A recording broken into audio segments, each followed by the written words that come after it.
Bienvenidos a un nuevo episodio del Politicast, hoy con Andrés González. Muchachos, gracias por la invitación en esta amena velada. Estamos aquí, episodio especial con nada más y nada menos que el Químico. Don Químico, señor. Él también detrás de Politics. Gusto tenerte aquí. Estamos aquí cumpliendo una agenda de trabajo y bueno, les quería dar a ustedes la entrevista porque Bueno, en fin, ya, pues vamos a hablar.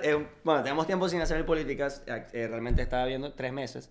Sí, una pausa prolongada de trabajo. De trabajo. Sí, de una trabajo. pausa activa. Una pausa, vea, buen término, una pausa activa. Precisamente eso, empezamos el último episodio fue cuando empezaron los marines en el Caribe, cuando empezó el despliegue. Un poco después, creo que habían tumbado las lanchas o poco después de eso.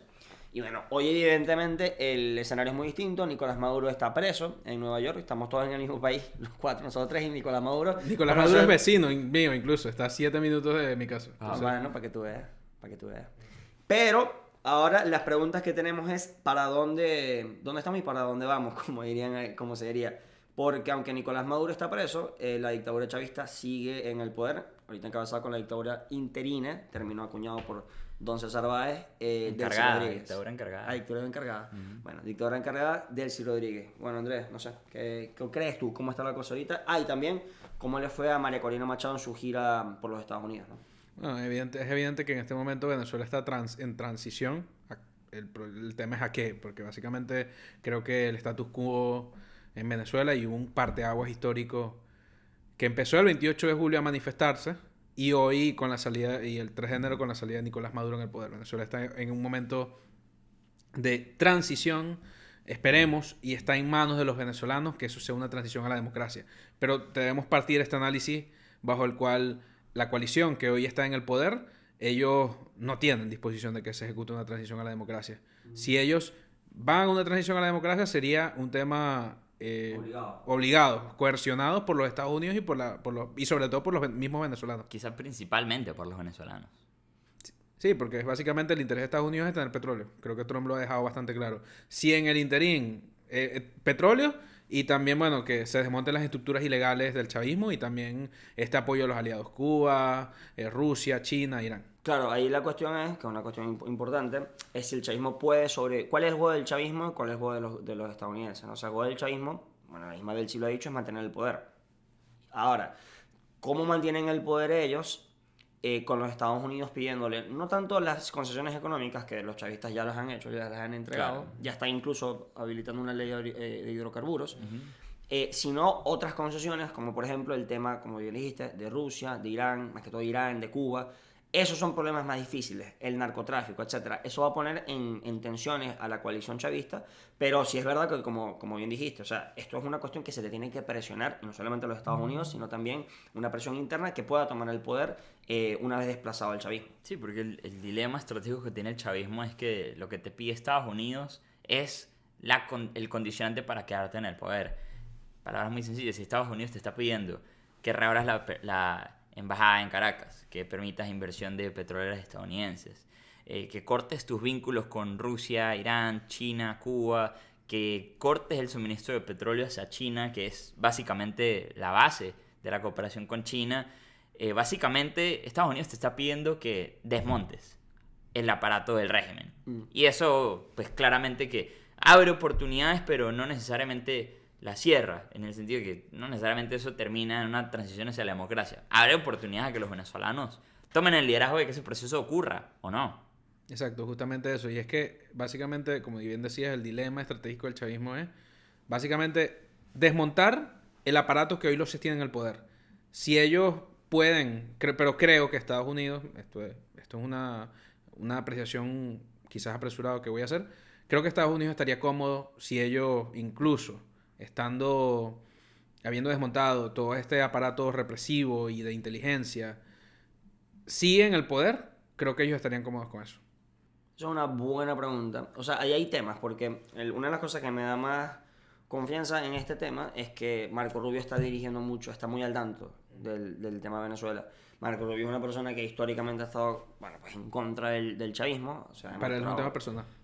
Es un tema que lo ha vuelto a nivel político, es una de sus banderas. El tema de Venezuela para él es su gran prueba de fuego, si él quiere lograr ser presidente y todo lo demás. Eso me da algo de confianza porque él conoce el chavismo, ¿no? También hay un tema importante, Andrés, que es el tema de las petroleras. Trump lo ha dicho mucho, él quiere que Venezuela se vuelva a abrir a la inversión petrolera. Pero una petrolera te va a invertir, ponete, a 10 años, a 15 años.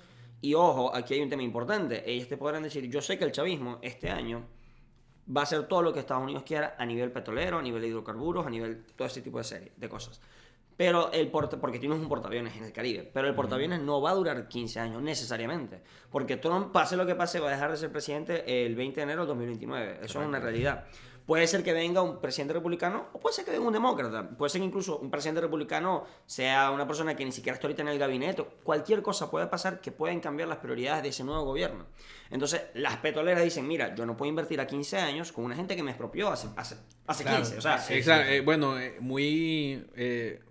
muy simbólicos los temas de Exxon y Conoco, que son empresas que perdieron, creo que el caso de Conoco son $12,000 millones.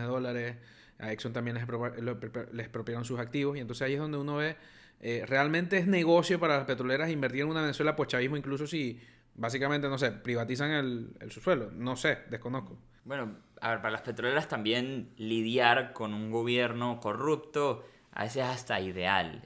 Digo, no necesariamente son las petroleras quienes van a empujar porque Venezuela entre en una democracia. Si hay alguna manera de convencer a las compañías de que su inversión está protegida por una dictadura que se va a estabilizar a la larga, creo que ese es el argumento que al menos vienen a hacer los emisarios del chavismo en Washington. Claro, pero hay una cuestión de que podrían las petroleras confiar en eso. O sea, recordemos que Jorge Rodríguez, que ahorita dupla con Delcy, la gente habla de Delcy, pero es Delcy y Jorge, realmente los que están teniendo esa tiranía encargada. Él fue vicepresidente ejecutivo cuando Chávez expropió Exxon. O sea, es la misma persona. Hoy salió hablando, cuando estamos grabando hoy, de control de precios. Sí, sí. Entonces, es la misma gente. Es la misma gente, pero no es el mismo contexto, no es el mismo año. Claro. O sea, el chavismo de 2007 era directamente el chavismo de socialismo o muerte. El chavismo de hoy es el chavismo de vamos a ver cómo cara sobrevivimos. Si tenemos que ser maga, somos maga. Entonces, estoy de acuerdo con que no se puede confiar en Jorge Rodríguez, no se puede confiar en Delcy Rodríguez, pero al mismo tiempo creo que han logrado crear a ojos de, no sé, si de la administración o de inversionistas, la idea de que, bueno, toda esa locura socialista en realidad la dejamos de lado. Ahora sí somos un poco más serios, solo aprendimos a sobrevivir. Claro, pero el tema es, este es el estado hoy, que hoy están ellos en un estado de necesidad revolucionaria. Sería el mismo dentro de 10 años. ¿Qué pasa si ellos en su matriz de costos deciden, miren, en 10 años ellos dicen, miren, para poder sobrevivir en el poder necesitamos, no sé, plata para este proceso electoral, vamos a expropiar los activos de la Exxon? ¿Quién se los va a impedir? Ya no va a haber un portaaviones ahí en el Caribe. Bueno, eso es una realidad. Eso juega, o sea, ese factor me parece que juega también a favor. Pero, bueno, por eso también quería hablar de que cuáles son las transiciones posibles. Porque el modelo del chavismo, que era un modelo, cuando nace el chavismo, es un modelo autoritario, anti-Estados Unidos, no anti-imperialista, anti-Estados Unidos, porque le encantaba el imperio cubano, le encantaba el imperialismo ruso, todo lo demás, pero anti-Estados Unidos, sin lugar a dudas. Y que quería alejar a Venezuela de lo que conocemos como Occidente. Ya ese modelo no sirve. No porque el autoritarismo sigue existiendo. Pero es imposible para el chavismo hoy hablar de alejarse de los Estados Unidos, de ser anti-Estados Unidos, no se puede pasar. Hay una transición en vía, eso es lógico. Pero hay tres escenarios a mi punto de vista. La primera es la que yo creo que todos los venezolanos quieren, que es una transición a una democracia. O sea, puede ser ordenada o caótica. Pero esa es la que, bueno, digamos, lo que traería mayor estabilidad a largo plazo. La otra que yo estoy viendo es una transición a un autoritarismo un poco más competitivo. Es decir, regresar un poquito al chavismo del 2008, porque si entra plata, si los chavistas ven que empieza a entrar dinero y la economía venezolana empieza a arreglarse un poco, tienen el apoyo implícito de los Estados Unidos, ellos pueden decir, bueno, vamos a autoritarismo competitivo, tal vez no con Delcy Rodríguez como candidata, porque no creo que gane nada, pero con otras personas, una Cava, por ejemplo, o ese tipo de personas. Eso es una posibilidad. No creo que, ojo, yo no creo que estas todas son igualmente probables. Yo sí creo que la transición a la democracia sigue siendo la más probable, pero no es la única. Y la última, que es una transición a una dictadura, como diría Briceño y Iragorri, y los chavistas después se lo apropiaron, una dictadura pitiyanqui. Es decir, una cuestión en la cual ellos agarren, sigan el mismo, mantengan el esquema represivo, o de otras maneras, tal vez, pero lo mantengan, pero apoyando todo lo que hace los Estados Unidos, lo que ellos le pidan a nivel energético, a nivel cualquier cosa. Esos son para mí tres posibles escenarios de transición, no son todos con las mismas probabilidades. Es decir, en resumen sería transición a la democracia, autoritarismo competitivo, un chavismo que gana elecciones y un chavismo cerrado que básicamente sigue los intereses de Estados Unidos. Sí. Me parece que de esas tres la que es menos probable es la segunda porque veo difícil al chavismo ganar elecciones, pero ojo, uno lo hizo ahorita, no sé, en 5 o 6 años, ¿no? No, o ponte dentro de 2 años. Sí, es que el chavismo no solamente gana elecciones por mérito propio, también lo logra por desmovilización de la oposición. Si el chavismo sigue jugando a convencer a los venezolanos de que no hay alternativa a ellos, de que un cambio no es posible, de que una transición a la democracia simplemente no va a ocurrir, y eso, lo veo muy difícil ahorita con cómo van las cosas, pero hay una tendencia que a esa es la que juegan. Y si ellos plantean un escenario de autoritarismo competitivo, creo que tiene mucho más que ver con las expectativas y cómo mide la sociedad venezolana las expectativas que plantea la oposición, que porque de repente el chavismo se vuelve hiperpopular. Yo no lo veo, yo no veo probable, o sea, lo añadí porque me parece que no es improbable, pero no es imposible, pero no me parece más. Me parece que si el chavismo se mantiene en el poder va a mantener como una dictadura por lo menos en el mediano plazo o largo plazo. Porque... un autoritarismo cerrado donde básicamente ellos le entregan todos sus intereses económicos a los gringos y como que dejan operar a los gringos con un sistema, y dicen que si ellos se van hay inestabilidad. Que es al final la misma táctica de disuasión que ellos utilizaron. No le funcionó para salvar a Nicolás Maduro, pero sí para salvar sus cabezas. Entonces ellos pueden decir, mira, si tú me sacas a mí, ¿verdad? Aquí va a haber un caos y la plata que ya las petroleras habrán metido o no se va a caer todo. Entonces necesitas que yo esté aquí porque no hay otra opción. Eso es lo que ellos apuestan. ¿Es más probable o menos probable? A mí no me parece que, o sea, a ver, no creo que es el escenario más probable, pero es lo que ellos están apuntando y ellos juegan y operan para eso. Sí, claro. ¿Okay? Ahora, acá hay un tema sobre, volviendo al tema del autoritarismo competitivo. Más allá de las expectativas, más allá de si hay dinero o no, más allá, esta gente, hay mucha gente que tiene un tema personal con los chavistas.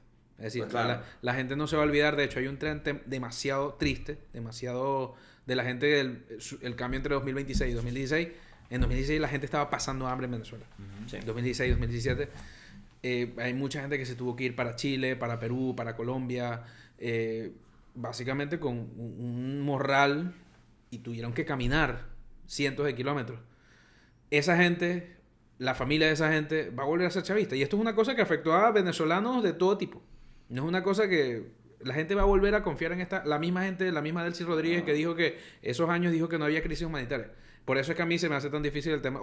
Coincido contigo, pero creo que hay que evaluarlo porque empezando que no sabemos cuándo van a ser las elecciones, cuándo vamos a ver este proceso de transición, porque pueden ser en 6, 8, 2 años, 3 años, no sabemos. Trump no nos dio un periodo de tiempo. Sí. Y quizá la mejor carta con la que puede jugar el chavismo en un escenario así es un tipo que no se vea como de marca chavista, pero igual se pueda vender como eficiente. Y ahí hemos hablado mucho, por ejemplo, de Rafael Acaba, tipo que no solamente juega cuando la oposición se desmoviliza, sino que es capaz de movilizar incluso opositores.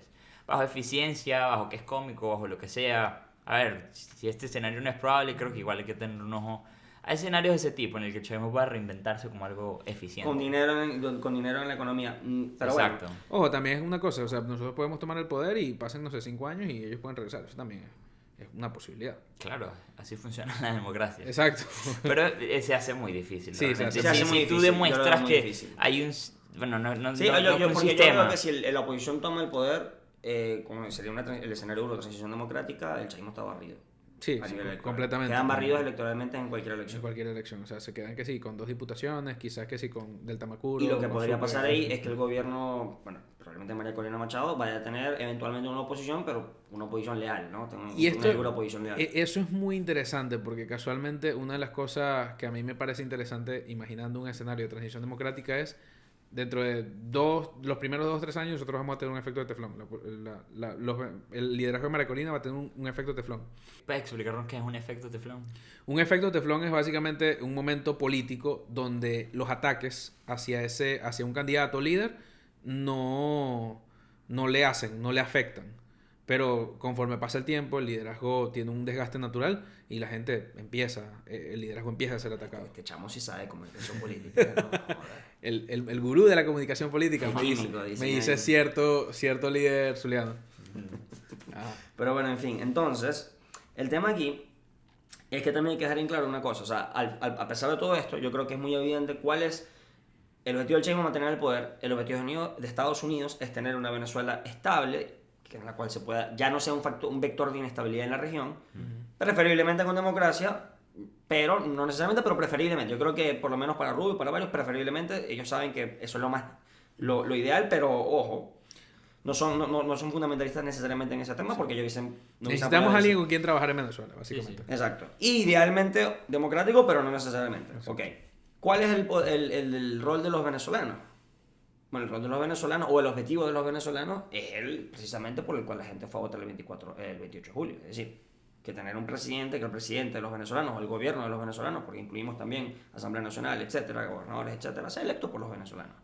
Y ya, sencillo, porque yo he visto varias personas en Twitter diciendo, no, es que aquí el presidente es Donald Trump. Verga, hermano, salga con una camisa maga en Caracas a ver si el presidente Donald Trump, pero exacto, pero el presidente Donald Trump, si tienes una gorra maga, vas preso. Está raro esa presidencia de Donald Trump. Entonces, el presidente no es Donald Trump. El presidente de facto, las personas que están ejecutando el poder de facto, es el chavismo, lo que sea que haya ahí. Pero las personas que tienen las órdenes de meter presas a las personas, que también no están dando órdenes para liberar a los que están presos, son chavistas. ¿Okay? Donald Trump no está llamando a la gente de la Policía Nacional Bolivariana diciéndole, mira, dejen de revisar celulares. No. ¿Qué pasa? Lo que sí es correcto es que los Estados Unidos tienen una pistola aquí a el chavismo. Y eso los obliga a ellos, a ceder en todos los temas económicos que tengan que ceder, y también aplica presión para temas de liberalización política. Exacto. Eso es cierto, pero es importante destacarlo. ¿Por qué? Porque si tú asumes que Donald Trump es el presidente, que él lo hace por echar chiste, porque es Donald Trump, obviamente, que es algo muy, muy en serio, entonces, bueno, tú estarías, y yo he visto a alguna gente en Twitter diciendo, no, pero aquí no tienen que haber elecciones porque aquí Trump manda. Bueno, imagínate tú, yo soy tan opositor y tan mal que quiero a Delcy hasta el 2030. Absurdo. No. Y tan venezolanista que no reconozco el Esequibo, porque no sé si vieron el mapita ese de Trump. Una locura. Entonces, y el tema importante es que ese objetivo es el mismo, o sea, que los venezolanos elijan su gobierno. Sí. Eso es todo. Eso es lo que define la victoria de una transición democrática. Y listo. Todo lo demás es... Todo lo que pase en estos momentos tienes que evaluarlo en base a esa función. ¿Nos ayuda o no nos ayuda a lograr que el gobierno de los venezolanos lo elijan los venezolanos? Tan sencillo como eso. Ojo, y a todo nivel. Creo que debe darse una relegitimación de todos los poderes públicos, además de presidente, gobernador, alcalde. Entrar a la transición, por supuesto. Claro, creo que ese sería, además, bueno, creo que sería como que una etapa. Otra etapa más avanzada de la que estamos hoy. Creo que la prioridad estratégica del liderazgo debe ser que el liderazgo, Venezuela sea liderada por quien la gente quiere. Realmente es tan sencillo como eso. Hoy está ¿Se podría decir que es una Venezuela para los venezolanos, Andrés González? Bueno, hermano, empezamos con las referencias a décadas, por Dios. Y después dice, cuando uno le dice, no, que lo presenta... Bueno, ya vamos así. Pero bueno, ¿tú qué dices eso? Sí, ciertamente. A ver, el end goal de todo este proceso tiene que terminar en... A ver, no solamente en una elección, en una relegitimación del liderazgo, sino también en una reordenación del poder. A ver, el punto que mantiene el chavismo allí, y quizá el argumento más fuerte que utilizan para dialogar, por ejemplo, con la administración Trump, es el control de la violencia. Y no me refiero solamente, por ejemplo, al control del ejército venezolano, también colectivo, a todas las facciones paramilitares, grupos armados irregulares, bandas criminales que se encuentran dentro de Venezuela. Entonces, creo que es un reto que de alguna manera también se impone. Podríamos decir que va a ser un reto de la democracia luchar contra grupos subversivos, por supuesto, pero en este momento esos grupos subversivos son en realidad también una piedra de tranca que impide que los venezolanos lleguemos a ese punto. Y sobre todo la Fuerza Armada. A ver, volviendo al análisis del pasado reciente, pero un poco más crudo, o sea, si había un momento o si había una señal para que la Fuerza Armada se pusiera del lado de la Constitución, el 28 de julio. No, ni siquiera el 28 de julio, fue el 3 de enero. O sea, una operación militar para capturar a Nicolás Maduro, que es un fugitivo de la justicia americana, a tal punto en el que aeronaves estadounidenses sobrevolaron Caracas, neutralizaron los sistemas de defensa antiaéreos, no hubo respuesta coordinada de la Fuerza Armada frente a eso. O sea, creo que evidentemente esa era una señal para ponerse del lado de la Constitución. Por las razones que sean, no ocurrió, pero creo que hay que reconocer que también es una barrera para llegar a la transición eso. El tema de que el chavismo es quien ejerce el monopolio de la violencia. Correcto. Bueno, como lo dijo Diosdado Cabello. Yo lo he dicho varias veces. Exacto, o sea, de hecho, Diosdado ha salido de noche y como que, bueno, aquí estamos nosotros los que controlamos el monopolio de la violencia. Sí. Tanto formal como informal, porque no solamente es el ejército, no solamente son los policías, sino también son colectivos, grupos paramilitares y todo eso. Lo cierto es que entendemos que por estas mismas presiones políticas y también presiones que se ejercen desde Estados Unidos, porque para ellos como que, bueno, acá hay un tema, que es que el aparato represor chavista no es un aparato represor solamente político. Es decir, en el sentido de que en el helicoide hay casos de empresarios a quienes los secuestran y los llevan y están X cantidad de tiempo en el helicoide y hasta que pagan para que los saquen. Eso es una cosa que pasa. Entonces, y también los llevan a casas clandestinas y todo eso. Entonces, es una cosa de... Realmente es negocio para los americanos que ese aparato represivo siga allí. Esa es una buena pregunta. O sea, al final los americanos lo que quieren es tener un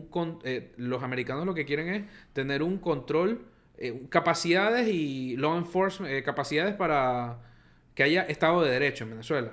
Porque es como, bueno, si yo voy a tener mis empleados, mis inversores allá, yo necesito garantías para que esa gente no se los lleve, porque si no Venezuela... Imagínense al primer gringo que se lleven secuestrado, lo negativo que va a ser. Lo negativo que va a ser eso. Claro.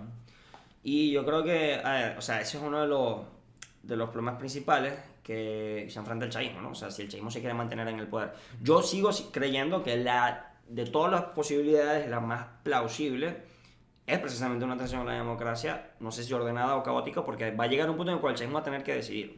O sea, va a llegar un punto en el cual el chavismo va a tener que decidir, mira, no podemos ir estirando la rueda de que, bueno, la transición será en 25 años, vamos a tener que decidir si nos vamos a cerrar o no.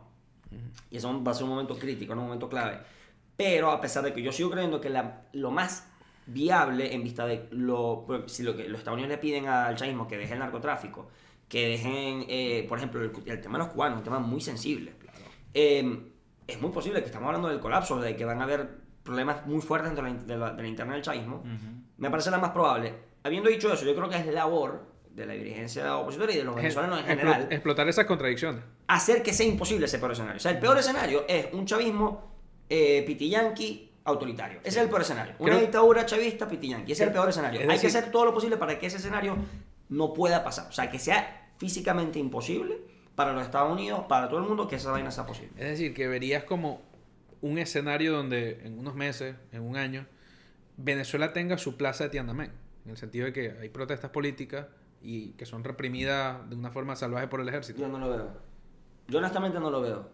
Bueno, porque es básicamente lo que está señalando. O sea, va a haber un momento límite donde el chavismo va a tener que decir, bueno, vamos para adelante y nos cerramos, o permitimos que esto siga creciendo. Sí, claro, pero yo digo que va a haber un momento, exacto, va a haber un momento crítico, pero la plaza también perdió. Claro. Entonces, bueno, sí. hermano. ¿Cómo? Ese es el momento anterior. Yo estoy diciendo que el momento crítico, que lo más probable es que haya una democracia. Entonces, pero en ese momento crítico se van a tener que volver a tomar decisiones. No sé qué piensas tú, César. Sí, o sea, todo completo con la plaza Tiananmen, excepto con el resultado.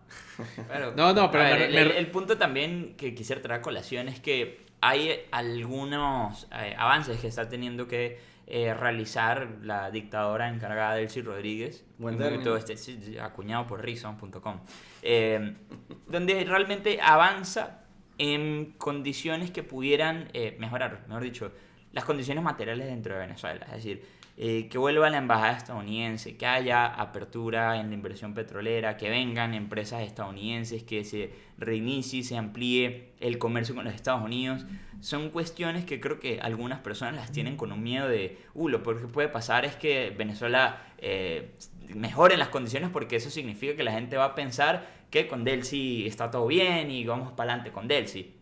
Creo que realmente los ejemplos históricos suelen apuntar hacia lo contrario. O sea, la Unión Soviética obviamente es el caso más evidente, pero en estos procesos de reforma, en estos procesos de apertura, lo que detona el inicio de las transiciones o de los cambios políticos importantes es que las expectativas empiezan a ser mayores. Creo que el mayor momento de éxito del chavismo fue reducir las expectativas de los venezolanos a cero, a tener que resolver el día a día, la comida, de tener que trabajar y no poder pararse ni por una hora para ir a una marcha porque se perdía el sustento básico. Creo que en todo caso una mejora de las condiciones materiales en Venezuela de la mano con todo este proceso impuesto por los Estados Unidos nos pudiera llevar a ese escenario donde las condiciones o las expectativas de los venezolanos aumentan y por tanto la democracia se vuelve una expectativa que el chavismo va a dejar de porque cumplir. la democracia no es que se volvería una expectativa, la democracia ha sido una expectativa. Claro, En claro, todo claro. este En todo este tiempo. Porque también aquí hay un factor, a diferencia de la Unión Soviética, a diferencia de la plaza también de China, a diferencia de Irak, a diferencia de Libia, es que Venezuela tiene una historia democrática. Venezuela es un país occidental. Venezuela tuvo 40 años de democracia y durante estos 25 años, primero con el chavismo, con el turismo competitivo, todo lo demás, y después con Nicolás Maduro, el ADN democrático en Venezuela sigue siendo muy fuerte. O sea, el mismo 28 de julio es una gran demostración. Claro. Esa campaña que se hace con los dientes, ¿no? Con los uñas y con los dientes. Y se protegen los votos y se cuentan los votos. Y yo creo que en Venezuela todo el mundo se hace uno por día, es una locura. Pero eso existe, o sea, y eso siempre va... Eso es una cuestión que el chavismo no ha logrado quebrar.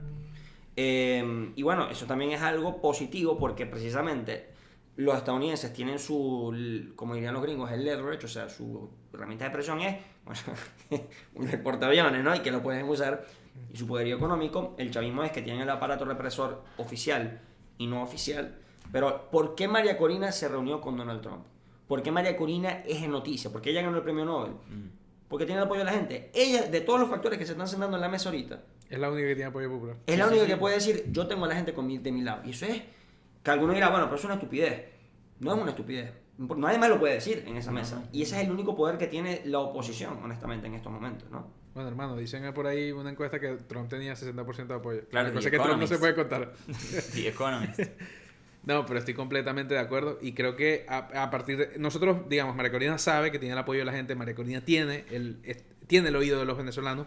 El tema es cómo tú accionas y tú operas ese apoyo para poder generar acciones que te llevan a la transición a la democracia. Creo que ha sido muy loable y ha sido tremendamente positivo el esfuerzo que se está dando con Los presos políticos. los presos políticos. Sí, sí, sí. En Y este- no, y hay que remarcar, vaya, nuestro reconocimiento y respeto a los familiares, los presos políticos que han tenido semanas de vigilia afuera de los centros de reclusión, que hoy, a día que estamos grabando este podcast, incluso fueron a manifestarse en el frente del Ministerio Público Y y, hoy a toda están- la gente que lo está acompañando, estudiantes, activistas, es una Exacto. cosa de lo más respetable. Porque eso es importante, ¿no? El miedo pareciera que se estuviese resquebrajando poco a poco, ¿no? Claro, porque al final, bueno, y no solamente de los familiares, sino también de los expresos políticos. O sea, salió Carlos Julio Rojas, salió hoy también, ¿cómo se llama este chamo? Carlos Azuaje. Carlos Azuaje. Se me olvidó otro nombre.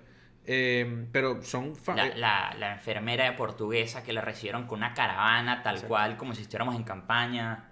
Es tremendamente emocionante lo que estamos viendo y creo que es el inicio, a ver, porque esto es como un tema cascada, o sea, cuando tú le permites a la gente cierta garantía, cierta apertura, por más mínima que sea, la gente la va a aprovechar y lo vimos, por ejemplo, con las primarias. Las primarias es una vaina que iba a ser con CNE, que la gente no se iba a poder expresar, que incluso estuvieron a punto de matarla pocas semanas antes. Las permitieron y les clavaron 2 millones de votos. Sí, no, continúa. Después el 28 de julio lo mismo, o sea, se supone que íbamos a tener candidatos, de alguna forma el mundo terminó siendo candidato y les clavaron 8 millones de votos. La gente cada vez que pueda expresarse y presionar lo va a hacer. No, y además, o sea, como continúo con eso, que es que hay mucha energía acumulada. Exacto. ¿Ok? Porque tienes el 28 de julio, una victoria del 70% que termina una rebelión popular el 29-30 de julio, reprimida ferozmente. Tienes el 3 de enero, que todo el mundo quería celebrar, pero había miedo. Pero también tienes, o sea, esa energía acumulada, si la añades con el hecho de que se pierde el miedo, es catastrófica para el gobierno. Claro. Porque ellos no creo que ellos tengan la disciplina o la obediencia, la fuerza armada para reprimir unas manifestaciones como las que veíamos nosotros casi que todos los días en 2014 y 2017. Imagínate una marcha de 1 millón de personas en Caracas, que ahorita parecería impensable. Y yo creo que ahorita mismo es impensable, pero el gobierno no podría responder ante eso. Me parece que no tendría la capacidad de responder ante ello. O en todo caso, si responde ante ello, de asumir los costos que esa respuesta conlleva con los Además, Estados Unidos. exacto. Porque, o sea, en temas muy crudos de responder, bueno, mandan a los colectivos que todavía tienen Claro. en Caracas a asesinar gente y eso es una respuesta. Y de hecho, eso pasó el 29 de julio. Recuerden una protesta espontánea, autoconvocada. La gente llegó a una cuadra de Miraflores y no toman el palacio porque les Ojo, les pero cayeron el los tema del colectivos 29 de julio, que los patrones de represión del chavismo ahorita son muy especializados. Sí. Son muy selectivos porque no tienen capacidades para ejercer represión de una Como forma. antes la Guardia Nacional sacaba Exacto, salidas y... exacto. Eso ya no personas. existe. Entonces, creo que es muy importante la capacidad de acción que pueda tener la gente y bueno, no solamente la gente, el liderazgo opositor en Venezuela, creo que también es un consenso superada esta agenda en Washington, bueno, Muy exitosa. Muy exitosa. Muy exitosa. Creo que deberíamos meternos ahí. Frente al gran reto que representaba manejar la reunión con Donald Trump, por ejemplo, o la reunión con senadores demócratas, republicanos, o sea, no es poca cosa decir que fue un éxito. No, es tremendo, es tremendo. O sea, honestamente, y también reconocimiento al equipo que lo lideró, porque honestamente salió, creo que uno de los mejores resultados posibles. Porque recordamos, la rueda de prensa del 3 de enero de Donald Trump es catastrófica para el liderazgo democrático venezolano, porque él dice unas cosas que no son ciertas, que bueno, que Marconi tiene el apoyo popular, falso, pero lo dice es grave. Y ella logra, y el equipo logra conseguir esa reunión con Donald Trump, que no era fácil. Y bueno, que por todo has visto, Trump lo habla muy bien de María Corina, logró ese 1-1 con se Trump, la ganó, se lo ganó a él y aparte del equipo que estaba ahí en esa reunión. Me parece muy positivo de que no han salido filtraciones del lado de los Estados Unidos, o sea, no había filtraciones, ciertamente. porque siempre como termina echándole tierra o tratar de herir a María Corina algunos factores dentro del gobierno estadounidense. Eso no ocurrió. Sale una filtración por el New York Times. Es la clásica. Es decir, podríamos decir que venían filtraciones a granel, pudiéramos decir. No. Afortunadamente no. Y no ha habido ninguna. Entonces me indica que la reunión fue exitosa y bueno, Trump lo ha dicho, que María Corina. Y ha habido como un cambio. A fine woman. Exacto, ha habido como un cambio pre y post reunión muy importante, que creo incluso, si bien, según entiendo, por lo poco que ha trascendido, no se habló del tema de si había garantías para el regreso de María Corina. Creo que esta, en lenguaje Trump, te ofrece un respaldo político. Que para ello, bueno, de hecho, el que él haya dicho, la haya nombrado hoy por su nombre, es un sí, bueno, porque imagínate que si decida meter preso a la mujer que le regaló el premio Nobel. Exacto. El premio Nobel a Trump que dice que es una fine woman. Sí, entonces, bueno, imagínate, exacto. es más complicado. Y los stakes del tema del Nobel no deberían ser tan altos, pero Trump hace que sean muy altos. Exacto. Bueno, esta semana vayan a ver Groenlandia por eso, que Groenlandia ni siquiera es de Noruega. Escribió una carta al gobierno de Dinamarca diciéndole que ellos controlan el Comité del Nobel y el Comité del Nobel está basado en Noruega. Y ni siquiera el gobierno de Noruega controla el Comité del Nobel. Yo creo que Trump no entiende la diferencia. Sí, pero por eso digo, así de grandes son los stakes de que María Corina haya entregado la medalla del Nobel a Trump y que lo haya manejado de una manera responsable también. Bueno, había algunos estúpidos diciendo que qué bolas que le regaló la medalla. Bueno, hermano, porque yo no pensaba que nuestra lucha era por un Nobel. Sí, yo pensaba, exacto, o sea, honestamente mi negocio es y creo que el negocio de muchos venezolanos es que Venezuela tenga un gobierno Corina, claramente. Exacto. Y el de María Corina yo creo que absolutamente todo el mundo lo entendió. O sea, sí. Es que tú estás de acuerdo con que Trump le acepte ese regalo. Pues no. Pero es lo que no debería haber sido así, pero es bueno, que es la realidad. Es lo que existe, o sea, imagínense ustedes, ¿no? Bueno, ¿tú estás de acuerdo con que las Águilas estén perdiendo contra Cardenales? No, pero están perdiendo contra Cardenales, entonces imagínate tú, está difícil, aunque bueno, los Morganes miren, ahora, digamos, entendiendo qué es lo que viene para Venezuela, entendiendo que ya se superó esta agenda, ¿cuál es el próximo paso? Yo creo que se hace urgente la vuelta de María Corina a Venezuela. Oye, ella mismo lo dijo, ¿no? Sí, y ella lo dice, no va a esperar que las condiciones sean perfectas para volver, si está en el poder o quien esté, ella tiene que volver porque tiene que liderar este movimiento desde adentro, tiene que estar al lado de la gente organizada dentro de Venezuela, que poco a poco, como ya lo venimos comentando, sigue perdiendo el miedo, siguen habiendo más manifestaciones públicas, siguen saliendo políticos de la clandestinidad también, a dar declaraciones. Andrés Velázquez, Alfredo Ramos. Creo que también debería darse en las próximas semanas el regreso de varios exiliados. También. Sin garantías, o sea, literal, esto es que en cualquier momento te pueden meter preso, ellos lo saben. Pero realmente las transiciones son esto. Las transiciones son apuestas, son... Contradicciones, son riesgos que se toman. Yo coincido. Ojo, aquí hay un tema muy importante que el chavismo sabe muy bien todo lo que estamos hablando de... Ellos saben que hicieron un error con las primarias, que hicieron un error con permitir a Edmundo, que hicieron un error en Techu. Ellos saben todo eso. Y por eso me parece que están haciendo las liberaciones de la manera que están haciendo, ¿no? También. Sí. A granel no, goteada, al contrario. Goteada. Primero porque seguro hay tensiones entre sus facciones, ¿no? Sí, los presos de uno, los presos del otro. Eso a mí me parece absurdo, pero es... sí, una vaina que no tiene ni sentido. No, yo tengo mis presos, ¿Qué esta vaina? No, este es preso de la cava, este es preso de Diosdado, hermano. O sea, esto es... Imagínense. Bueno, continúa. Imagínate tú. No, un desastre. Pero también porque ellos saben que si liberaban a todo el mundo, ponele el 5 de enero, liberaban a 800 presos políticos, No sobreviven. No Ojo, sobreviven. creo que también está en el interés de Estados Unidos que ellos también estén un tiempo prudencial en el poder mientras se acomoda todo. Sí, o sea, de acuerdo a la manera en la que decidieron o sea, tener este engagement con Venezuela, sí, o sea, Estados Unidos decidió controlar al régimen y quizá incluso hacer cierto trabajo sucio, como por ejemplo expulsar, ni siquiera las reformas, pero expulsar a Rusia, Irán, China y Cuba a Venezuela. O sea, si tú montabas desde el día 1 a la oposición en el poder, ese iba a ser un trabajo traumático. Que ocurra de la mano del chavismo lo hace un poco más amistoso. No necesariamente, pues, bien, pero quizás menos hostil que si lo hubiera hecho la oposición venezolana. Claro, porque de hecho, según entiendo, creo que en la matriz de costos que ellos hicieron, montar a la oposición en el poder en el día 1 habría implicado un compromiso estadounidense mucho más fuerte que el que terminó ocurriendo. Porque básicamente, bueno, tienes como esta acción disuasoria, pero no estás poniendo vidas estadounidenses en riesgo. No está poniendo vidas estadounidenses y realmente no estás gobernando. Exacto, no estás gobernando. O mantener esa cuestión ahí. Pero bueno, las transiciones también son así, cada transición es única, ¿no? O sea, incluso en el mismo 58, que cae Pérez Jiménez con un golpe de Estado, bueno, el 58 al 59 gobierna el ejército, ¿no? Gobierna el ejército y sobrevive a varios Como golpes de 2 o Estado. 3 intentos de golpe de Estado. Ojo, los que supimos, las intentonas que... Las intentonas que se fueron, que fue en julio, ¿no? Una de Castro León y otra, bueno, 2 intentonas de golpe de Estado y eventualmente se hacen elecciones a finales de ese año con Rómulo, que gana Rómulo y Rómulo asume el 59 y después el gobierno de Rómulo Llevó. o sea, 25 intentos de golpe de Estado. Claro, creo que entender la transición para que llegue a buen puerto, creo que los venezolanos tienen que entender esto. Este es un proceso dinámico, es un proceso inestable. Creo que los chavistas, por más que hoy esté dada la orden política de no accionar su aparato represivo, mientras ellos sigan teniendo dientes, mientras ese perro siga teniendo dientes, va a tener capacidad de morder. Entonces creo que está en manos de los venezolanos presionar para que el aparato represivo sea desmontado lo antes posible y para que, bueno, en últimas instancias Venezuela tenga una transición a la democracia, que creo que es lo que aspiramos todos. Bueno, eso suena como una buena nota de cierre. Buena nota de cierre. Bueno, muchas gracias a todos por vernos. Gracias a el químico Andrés González que está acá, nos dignó con su presencia.